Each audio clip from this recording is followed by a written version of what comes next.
What is up?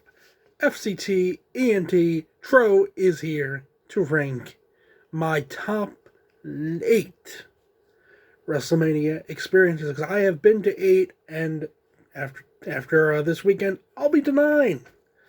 So I have been to 24, 25, 29, 33, 34, 35. Was going to go to 36, but instead I went to 37, 38, and then this will be 40 tomorrow. And different experiences and all, all of them, obviously. So let's get right into the ranking. The worst experience that I've had at a WrestleMania was probably WrestleMania 33. Now, don't get me wrong, the set for 33 was amazing. Probably one of the top, probably the best set that WrestleMania's ever had. And the Hardy return was unreal. It was amazing. Crowd went crazy. Unfortunately, though, for where I was sitting, I could barely see the ring, and I was basically looking up at the screens, which, if you go into a WrestleMania, you don't exactly want. Also sat out for like 7 hours because I went from WrestleMania 29 to 33. I had not known at that time that, the WrestleManias went on for so long if you arrived there too early. So, yeah. So, number 7 would be WrestleMania 29.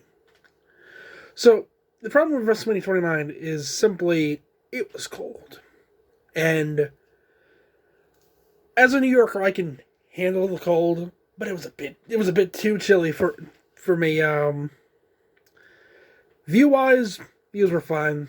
I think what the problem with WrestleMania 29 was that the match card just wasn't all that great. I mean, you got the Punk and Taker match, but otherwise it wasn't that good. Leaving the stadium was fine. So was 33. Like, I'll factor those in a bit, but yeah, 33's experience leaving was fine. 29's experience leaving was fine. But 29 was just a bit too cold for me. I'm pretty sure at one point it was snowing. So, like, not full on snowing, but snowing that like a quick little snow shower here and there. Number 6 will be WrestleMania WrestleMania 35, yes. The other one in fucking New Jersey, wasn't as cold, which is good. And I had an aisle seat, which is grand. But the card sucked. I'm sorry, the 35 card wasn't exactly good. wasn't as good as it probably could have been. You got the Kofi Mania and Daniel Bryan match, but the main event was just, oh dear God, just took forever. And everything else was grand. Seat wise, it was good. How was the exit? The exit was good. Took the Port Authority. Fun times that is. So 35 was 6. The top 5 will be 24. So WrestleMania 24 was my first WrestleMania. I was, let's see, it was 08, so that would have been 9. No, I would have been 10. I would have been 10 in 08 about that time.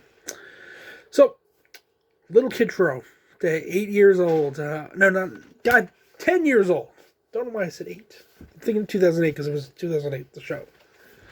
10 years old, wide-eyed, absolutely loved professional wrestling. Thought it was all real, too. Yeah, I wasn't a very bright kid. I cried hysterically at the end with Rick. The end of the Ric Flair Shawn Michaels match. I escaped before the pyrotechnics came and almost killed a few people. So that's good. It rained for like a minute, but that was all. Otherwise, it was a nice warm experience. Number 4. Number 4 will be WrestleMania 25. Now, WrestleMania 25 had the greatest match, in my opinion, in WrestleMania history, the Undertaker-Shawn Michaels match. But, and there's a big but, the people around me sucked. It was not a good group of people around me. Just like, oh, it's fake. Why are you going to wrestling if you think it's all, if you're just gonna bitch about it like the whole, if you're just gonna bitch about it the whole time, don't show up. Reliance Stadium though is great. It was right after Hurricane too, which is crazy. Did a lot of stuff in Houston. Had a fun time, but compare the other ones. So that was 30. No, that was 25. So number 4. Hold on. Hold. Number 3.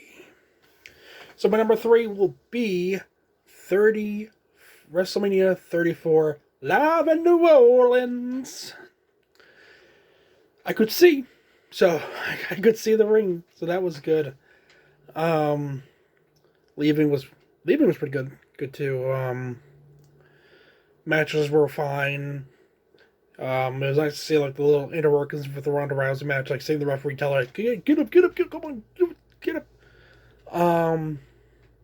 Superdome was great. New Orleans was great. Really not much more to say with 34, other than it was a fun WrestleMania. Number 2. So, number 2 is gonna have to be WrestleMania 38. So, the one in Dallas. Now, leaving this WrestleMania was the definition of fucking hell. It is the definition of hell. Because Uber decided to, upcharge. And everybody was calling Uber to get the fuck out of the arena after the main event, of course. Makes sense. After the Stone Cold return. And, it was hell. Yeah, it just took over over an hour just to get an Uber, and then like another 40 minutes to get back to the hotel. But yeah, 38 was fine. Whataburger is amazing. Whataburger, please come to Long Island. Please come to New York. Do something, Whataburger. Please, I need you here. Your onion rings are magnificent, and your shakes aren't too bad either. Number 1. Now, number 1 is very interesting. It's going to be WrestleMania 37 live in Tampa, the first show post-COVID. And this was also the first 2-night WrestleManias with the fans in attendance. Now, let me tell you something. 2 nights WrestleManias are the single best change that they have made to the WrestleMania experience. Because as I talked about in 33, you would be out there for hours on end. And by the time the main event would come, like that Roman versus Taker match, it was like almost 12 o'clock. We are tired. We don't want to see any more wrestling. We can only do so much. But with 2 nights, it cuts down on the amount of time that you are actually in the arena, you're in the building, and you're watching wrestling. And it also spaces out the matches. Like, for example, let's say they didn't do 2 nights for WrestleMania 40 coming up. By the time that Cody and Roman would go on, it probably would be about 12 o'clock, because you would assume that Roman and Rock and the Cody and Seth match would probably open up the show to like give the like they did for WrestleMania 30, give them time off to recover and stuff. But 2 nights WrestleMania is amazing. What was even more amazing about this show is that they had everyone come out on stage and say, "Welcome back to WrestleMania." media fans.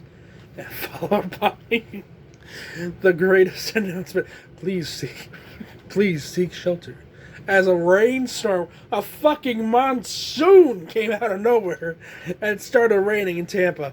Which isn't that surprising, but this was the first time that it has actually caused a weather delay in WrestleMania history. And it was amazing. It was absolutely amazing. I loved every bit of it. Not to mention, because this was still during COVID times, you couldn't sit next to each other.